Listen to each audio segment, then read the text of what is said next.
शहर के वकील ने जब अदालत में कामरान के खिलाफ सबूत रखे तो पूरा हॉल खामोश हो गया। उसी वक्त रोहित भी अदालत में आ गया। उसकी आवाज़ में अब डर नहीं, सिर्फ सच्चाई थी। वो जज के सामने खड़ा होकर बोला, जनाब, मैं इस केस का गवाह हूँ। कामरान ने जो किया वो किसी भी औरत के साथ नहीं होना चाहिए। शहर बेगुनाह है और मैं उसके साथ हूँ। अदालत में सबकी नज़रें कामरान पर टिक गई। वकील बुखारी कुछ बोलने ही वाला था कि कामरान ने खुद अपने दोनों हाथ उठा दिया और कहा, हाँ, मैंने ही गलती की थी।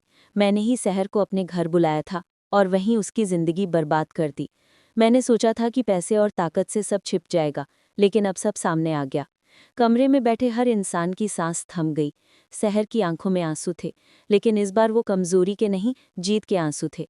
वकील बुखारी के चेहरे का रंग उड़ चुका था। उसने झूठ के इतने जाल बुन रखे थे, मगर अब कामरान की जुबान ने सब तोड़ दिया। जज ने गहरी नज़र से कामरान की तरफ देखा और बोले, कामरान, तुमने ना सिर्फ एक औरत की इज्जत लूटी, बल्कि इंसानियत को भी शर्मसार किया है। तुम्हें कानून के मुताबिक सजाए मौत दी जाती है।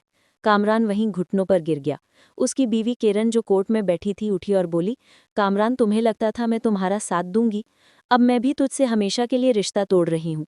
तूने एक औरत को रौंदा, अब तू खुद रौंदा जाएगा। कामरान की नज़रें नीचे झुक गई और पुलिस उसे हथकड़ी लगाकर बाहर ले गई। अदालत में खामोशी छा गई, लेकिन उस खामोशी में सहर की सांसें आबाजाद थीं। वकील बुखारी के खिलाफ भी केस दर्ज किया गया। जज ने कहा, तुमने कानून का मजाक उड़ाया है। जाली सबूतों और झूठी दलीलों के जरिए इंसाफ को रोकने की कोशिश की। इंस्पेक्टर शफीक को भी 10 साल के लिए सस्पेंड कर दिया गया, क्योंकि उसने पैसे लेकर रिपोर्ट दबाई थी। बाहर मीडिया खड़ी थी। कैमरों की रोशनी में अब वो सहर थी जिसने डर को मात दी थी। मनीषा उसकी तरफ आई और गले लगाकर बोली, सहर, तूने जो किया वो हर औरत के लिए मिसाल है। अब कोई भी औरत चुप नहीं रहेगी। रोहित थोड़ी दूरी पर खड़ा था।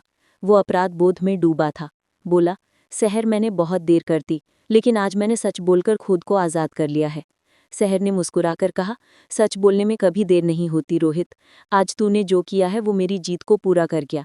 तभी पीछे से अली आया, वही अली जिसे सहर ने कभी छोड़ा था। वो बोला, सहर, तूने वो कर दिखाया जो बहुत कम लोग कर पाते हैं।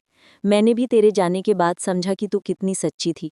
सहर ने नज़र उठाई। सालों बाद उस चेहरे पर सुकून था। बोली, अली, आज मुझे खुद पर फक्र है कि मैं टूटी नहीं, और अगर तू मेरे साथ फिर चलना चाहता है तो अब रास्ता खुला है। अली ने उसका हाथ थाम लिया। किरण, जो बाहर कोर्ट के गेट पर खड़ी थी, धीरे से आई और सहर के सामने हाथ जोड़कर बोली, मुझे माफ़ कर दो, मैंने तुझ पर शक किया, लेकिन तू सही थी। सहर ने उसका हाथ थामकर कहा, जिस दिन औरत औरत का साथ देने लगेगी, उस दिन समाज खुद बदल जाएगा। फिर मीडिया वाले सवाल करने लगे, सहर, अब आगे क्या करोगी? शहर ने कैमरे की तरफ मुस्कुराते हुए कहा, अब मैं उन औरतों के लिए लड़ूंगी जिनकी आवाज़ दबा दी जाती है। कामरान जैसे लोगों के खिलाफ, जो सोचते हैं पैसे से सब खरीदा जा सकता है। शाम ढल रही थी। सहर और अली साथ साथ कोर्ट से बाहर निकले। पीछे भीड़ में मनीषा और रोहित खड़े थे, मुस्कुराते हुए, जैसे अब वो भी सुकून पा चुके हों। कामरान जेल की कोठरी में दीवार से सिर टिकाए बैठा था। किरण ने आखिरी बार उससे कहा था, अब तेरी जिंदगी का अंधेरा कभी नहीं मिटेगा। वो बस दीवार को घूरता रह गया, जैसे पछतावा भी अब उसके किसी काम का नहीं था।